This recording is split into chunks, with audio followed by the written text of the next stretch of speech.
sertão vai virar um mar de prosperidade. É isso que esperam os nordestinos quando estiver concluído o projeto de interligação do Rio São Francisco às bacias do Nordeste Setentrional.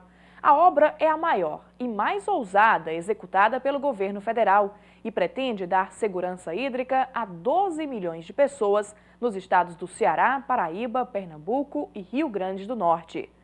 O projeto São Francisco, coordenado pelo Ministério da Integração Nacional, está em plena execução, desbravando o sertão nordestino com homens e máquinas trabalhando dia e noite.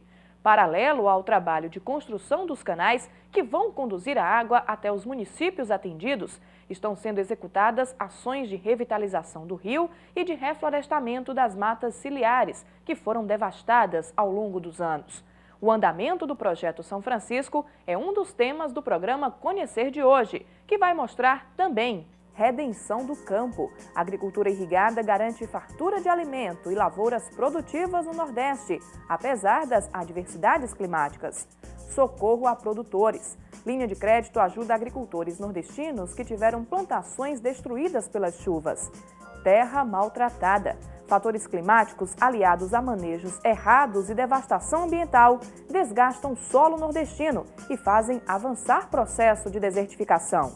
Ações do bem. No interior do Ceará, reflorestamento de árvores nativas e reeducação ambiental provam que é possível recuperar solos desgastados. O programa Conhecer está no ar. Apesar das fortes chuvas neste período, o Ceará, na maior parte do ano, é marcado pela seca. Por isso, surgem iniciativas para manter a vida e a produtividade no campo, mesmo em épocas de estiagem. A agricultura irrigada é um exemplo de que, apesar das adversidades climáticas, é possível garantir fartura de alimento o ano inteiro. Um Ceará diferente do que costuma ser apresentado. Observando essa fartura produtiva, não dá para imaginar que por aqui existe seca. O sucesso na produção de alimentos se deve às iniciativas bem-sucedidas no semiárido brasileiro, que logo deixam transparecer o potencial da região. Ano passado, o Ceará exportou só na área de fruticultura 130 milhões de dólares. Então, é uma posição privilegiada que poderá ser ampliada mais ainda. A agricultura irrigada foi tema de seminário em Brasília. O diretor do Departamento Nacional de Obras contra as Secas participou e contribuiu com as experiências de trabalhos realizados pelo DENOX em perímetros irrigados no Nordeste. Elias Fernandes destacou que, apesar das conquistas, a cultura irrigada no Brasil ainda precisa melhorar. O Brasil está muito atrasado em relação à agricultura irrigada, em relação aos outros países. Nós temos apenas 3 milhões de hectares irrigados, quando o México tem 6 milhões de hectares irrigados. Um dos gargalos do Brasil não está avançado na agricultura irrigada é exatamente a legislação, a lei da irrigação. O desenvolvimento da produção nordestina também vai ganhar novo impulso com as obras do Programa de Aceleração do Crescimento, o PAC. São 13 no total, 5 delas no Ceará. Das 13 obras que tem do Programa de Aceleração do Crescimento, no DENOX, com certeza 10 nós entregaremos ainda no atual período de governo do presidente Lula. E as outras 3 vamos deixar num sistema bem avançado, para ser inaugurado em 2011. Os agricultores do Nordeste que tiveram as lavouras destruídas pelas chuvas vão receber ajuda para recuperar as plantações e não parar de produzir. A linha de crédito de 90 milhões de reais vai beneficiar também quem tem dívidas. A quadra invernosa castigou as lavouras no Nordeste do país. O cenário crítico levou o governo federal a anunciar uma medida emergencial para socorrer os produtores da agricultura familiar que vivem nas cidades mais afetadas pelas enchentes. Cerca de 90 milhões de reais do Fundo Constitucional de Desenvolvimento do Nordeste foram liberados para a linha de crédito. Estão sendo atendidos produtores do Ceará, Piauí, Maranhão, Bahia e Rio Grande do Norte. Cada um pode ter acesso a, no máximo, R$ 1.500. Com o benefício, o agricultor vai amenizar os prejuízos e, o mais importante, não deixar de produzir. A medida também garante a renegociação da dívida e a prorrogação por mais um ano para os produtores dos municípios que já decretaram estado de emergência ou de calamidade. Só do Ceará, 110 milhões de reais devem ser renegociados. O agricultor ele terá uma possibilidade de reestruturar a sua capacidade de pagamento perante o banco. Ele terá um prazo adicional, porque obviamente ele perdeu toda a sua produção e ele não tem como honrar suas dívidas nesse ano. Então o banco vai proceder um prazo adicional e esse prazo adicional será suficiente para que ele possa no futuro honrar suas dívidas de forma normal. Para contratar o financiamento, as regras são simples. No caso do agricultor que contraiu custeio agrícola e que esse custeio tem a adesão do seguro, que é chamado Proagro ou Proagro+, ele deverá procurar urgentemente a agência para que a agência proceda uma perícia para ver qual for o percentual de perda e o seguro pague o seu financiamento e ainda libere uma renda para esse agricultor familiar. Nos demais produtores também é válida essa mesma situação no caso de custeio agrícola e no caso dos produtores que contraíram financiamento de investimento e que têm parcela a se vencer este ano e que comprovadamente estão em situação difícil para honrar suas dívidas, deverão também procurar o banco naqueles municípios, tornar a ressaltar nos que foram decretados estado de emergência ou calamidade pública. Veja daqui a pouco no programa Conhecer fatores climáticos aliados a manejos errados e devastação ambiental desgastam o solo nordestino e fazem avançar o processo de desertificação. Ações do bem. No interior do Ceará, reflorestamento de árvores nativas e reeducação ambiental provam que é possível recuperar solos desgastados.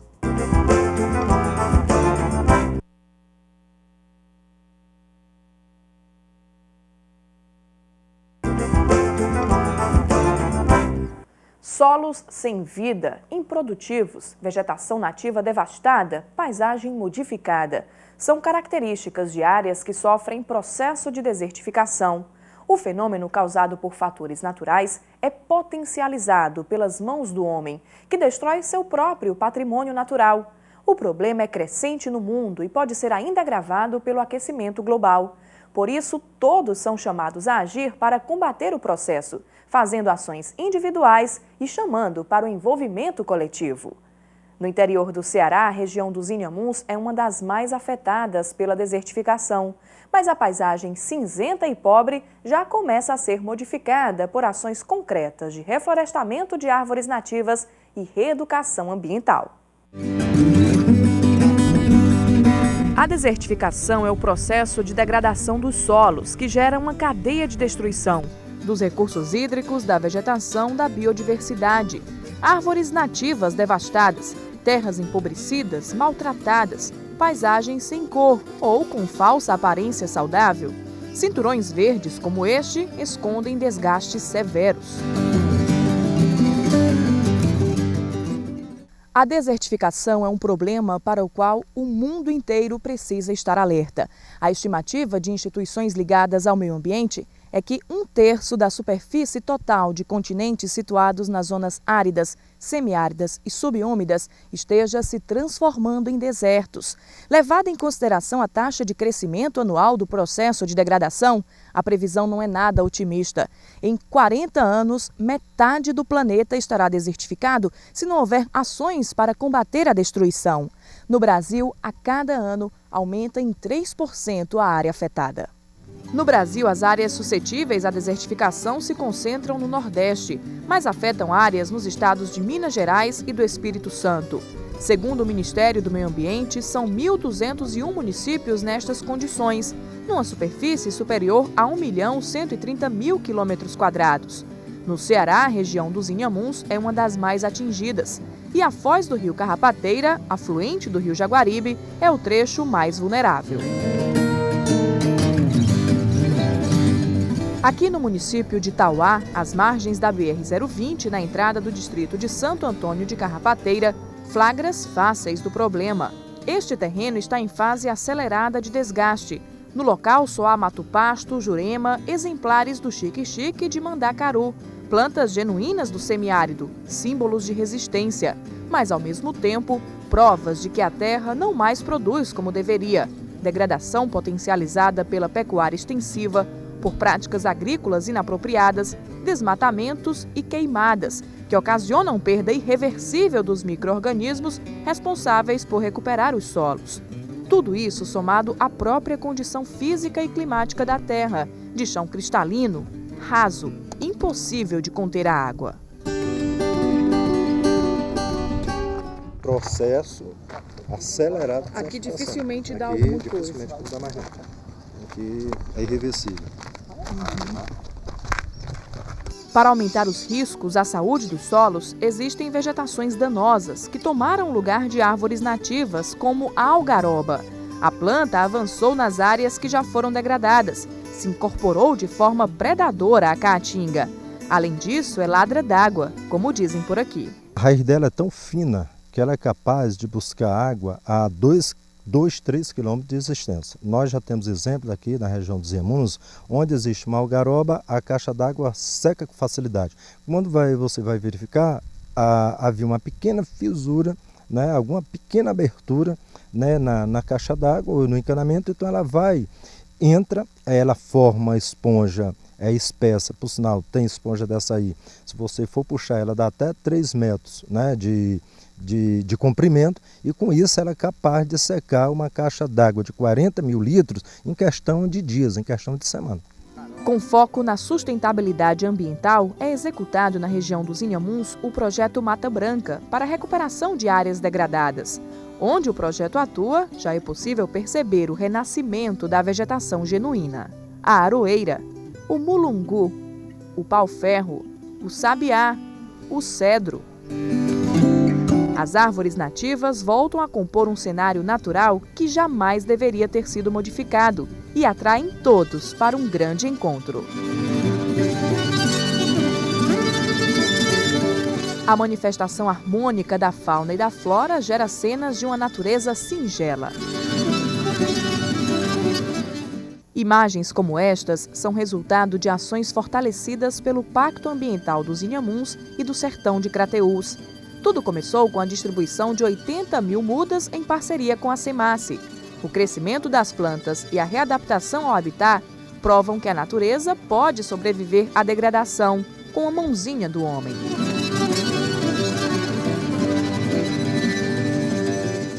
Nós estamos fazendo um trabalho voltado para a conscientização ambiental. Estamos trabalhando agora, a partir de agora, via projeto do Sertão, a incorporação de práticas, né, onde seja possível você usar, né, todos os equipamentos humanos, equipamentos também de tração animal, sem o uso do trator.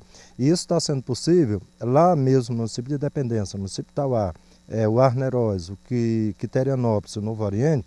Essa prática já está sendo utilizada. Prática que virou referência neste espaço ecológico aqui em Itauá, onde foram plantadas mais de 200 espécies de árvores nativas. São 246 hectares de reserva ambiental com manutenção do bioma da caatinga.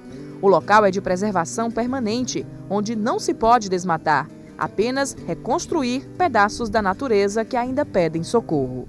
Este é um exemplo de degradação severa. Aqui no Riacho da Cachoeirinha, um dos afluentes do rio Carrapateira, toda a mata ciliar que protege o manancial foi destruída. Apenas um exemplar de muquém, planta nativa da região, ficou de pé. Outra ação degradante é o plantio de capim-elefante para servir de alimento para o gado. Mas toda esta realidade de destruição está perto de mudar. O Banco Mundial aprovou financiamento para um projeto elaborado pelos responsáveis da reserva para a implantação nesta área de 10 mandalas e de um viveiro de produção de mudas de árvores nativas, medicinais, fruteiras e plantas ornamentais. O objetivo é multiplicar o trabalho desenvolvido aqui, com a distribuição de mudas por toda a região para o reflorestamento das áreas mais afetadas. Eles são projetos da parte de hortifruti granjeiro, mais parte de horticultura. Ele, para cada hectare, pega uma família. Essa família vai cuidar, vai plantar tomate, por exemplo, beterraba, cenoura, o coentro, o pimentão, a berinjela, e aí ele sustenta a família dele, né? E vai e vende os excessos para as outras famílias. Inclusão social é o lema do projeto, que vai beneficiar 10 famílias diretamente e 25 de forma indireta, com trabalho e alimento saudável. Esse projeto, nós vamos produzir coisas que não tem agrotóxico, né? Exatamente para facilitar e melhorar a família deles. Aí nós temos que conviver, natureza e homem, num ambiente bem saudável, né? Para que todos ganhem, a natureza e o homem.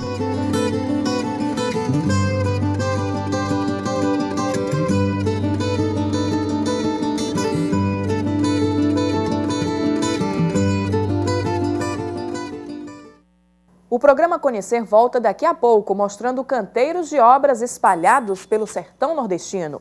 Homens e máquinas dão vida ao que promete ser redenção hídrica no Nordeste. O projeto São Francisco já modifica a paisagem da região, numa ação ousada para garantir água a 12 milhões de pessoas.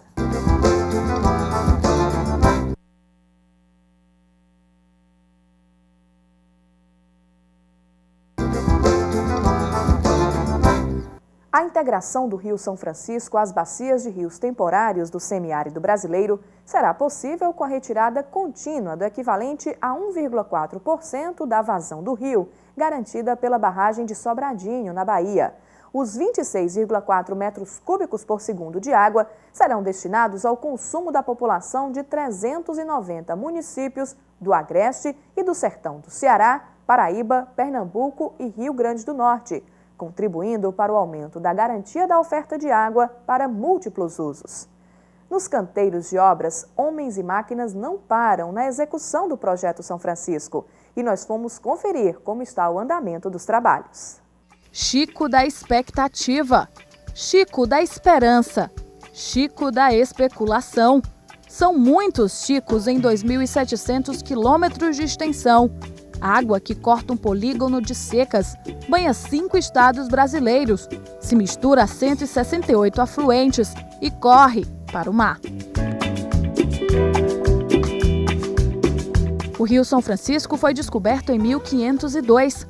Mesmo controversa, a nascente é na Serra da Canastra, em Minas Gerais, e a foz na divisa com Sergipe, Alagoas. A bacia já sofre degradação há cerca de 100 anos. Ainda assim, concentra 70% da água e 21% da população do polígono das secas.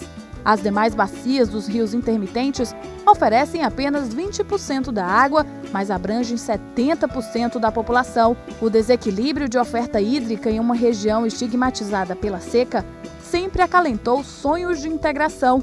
A ideia de transposição vem desde os tempos do Império, mas projetos oficiais só surgiram bem mais tarde, em 1985, em 1994, em 2000.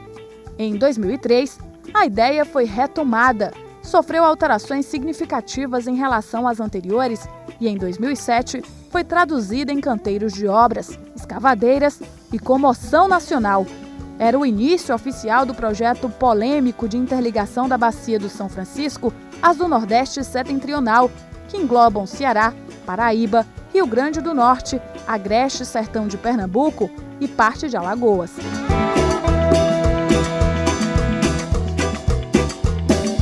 No projeto de transposição do Ministério da Integração Nacional, o equivalente a 1% do volume total do rio vai ser captado através de canais e interligado às bacias do Nordeste Setentrional. No plano em curso, vão ser captados 26 metros cúbicos por segundo do rio de forma contínua. Também foi incluída a revitalização hidroambiental da bacia, que envolve reflorestamento de áreas críticas, construção de barragens em rios afluentes, melhoria da calha navegável do curso médio do rio, tratamento de esgotos das cidades e vilas localizadas em suas margens, controle de irrigação e educação ambiental. O projeto de integração foi dividido em 2 eixos e 14 lotes de trabalho. O maior deles é o eixo denominado Norte. É nesse trecho que tem início o eixo norte do projeto de transposição. Aqui, o Rio São Francisco vai ser desviado para os estados do Ceará e do Rio Grande do Norte. A primeira etapa é a construção deste canal, o canal de aproximação, que está sendo feito pelo Exército e vai ter 2,6 km de extensão, até a estação de bombeamento. Por aqui, as obras estão na fase inicial e vêm sendo atrasadas pelas fortes chuvas que afetam a região nos últimos meses. A maior parte dos lotes está licitada e os trechos passam pelo desmatamento, instalação de canteiro de obras e terraplanagem. Logo após o canal de aproximação, os trabalhos de escavações também tiveram início e, em alguns trechos, começou o processo de concretagem. Todo o material utilizado neste eixo, como brita, cimento e concreto, vem das usinas de britagem da Central de Processamento, em Cabrobó e Tucutu, em Pernambuco. A vazão do canal é de 99 metros cúbicos por segundo, 5 vezes maior que o eixão das águas cearenses. Com formato trapezoidal, a estrutura possui 25 metros de altura por 6 de profundidade.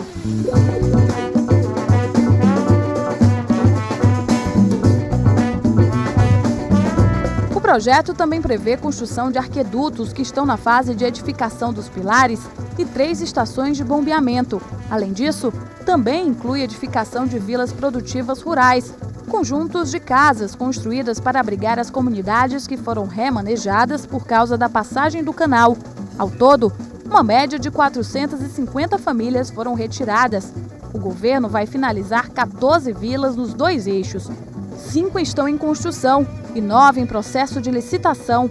As VPRs contam com estrutura completa de cidade, com posto, escola, prédios para associações. Cada família tem direito a 5.000 hectares de terra, dentro da política de assentamento do governo federal. Em junho, o presidente Lula deve inaugurar a Vila Junco, em Pernambuco, que possui 55 casas. A edificação está praticamente concluída.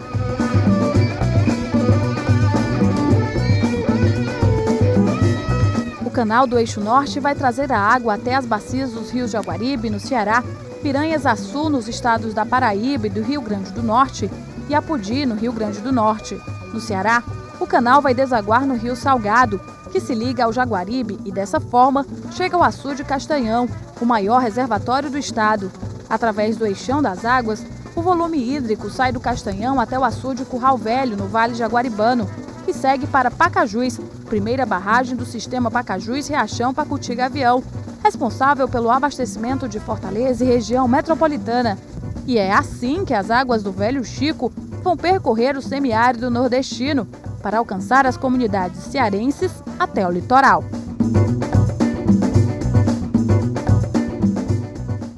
As obras do eixo menor, o leste, com 287 quilômetros de extensão, estão bem mais adiantadas, mesmo também tendo sido prejudicadas pelas chuvas.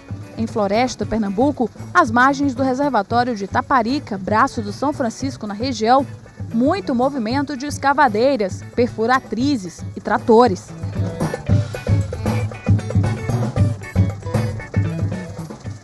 Esse já é o lote 13 do projeto. É aqui que está sendo construída a primeira das 6 estações de bombeamento previstas para o trecho. E a EB é como o coração da obra. É ela que vai garantir que a água que sai lá do reservatório de Taparica chegue de forma gravitacional à barragem de Areias. E para que isso aconteça, um trabalho intenso de homens e máquinas que não tem hora para acabar. Em muitos locais que foram inundados pelas águas, as obras só podem continuar quando a quadra chuvosa chegar ao fim, para a realização do processo de esgotamento e drenagem e retomada dos trabalhos. Nos locais não afetados, as explosões, escavações, carregamentos de materiais não têm interrupção em nenhuma hora do dia ou da noite. O turno da noite começa por volta de 7h30. Durante toda a madrugada, esses operários vão realizar os mesmos serviços feitos de dia, de escavação, perfuração, aterramento, detonação. Uma rotina incansável de luta contra pedras em pleno sertão pernambucano, que vai até às 5 horas da manhã, horário em que outro grupo chega e recomeça os trabalhos. E há muito a ser feito ainda, mesmo com a conclusão de boa parte das escavações. Alguns lotes do eixo leste ainda passam pela fase de desmatamento e limpeza. Em outros, as perfuratrizes preparam o caminho das detonações dentro das rochas da paisagem sertaneja.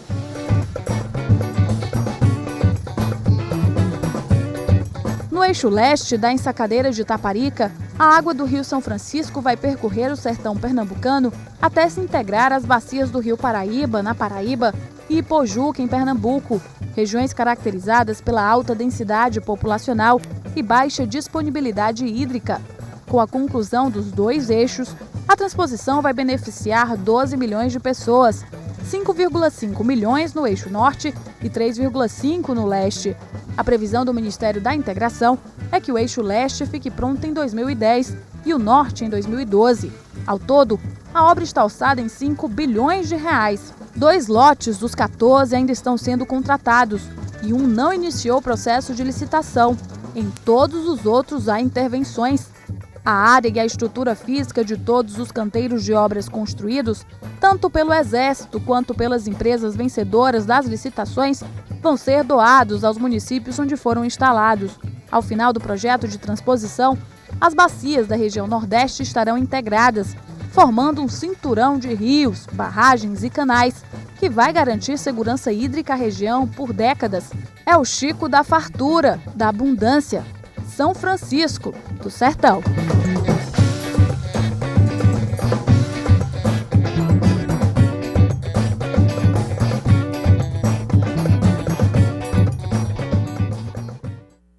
Esse foi o programa Conhecer de hoje. Se você quiser se comunicar conosco, pode mandar uma mensagem para o endereço eletrônico conhecer@tvdiario.tv.br.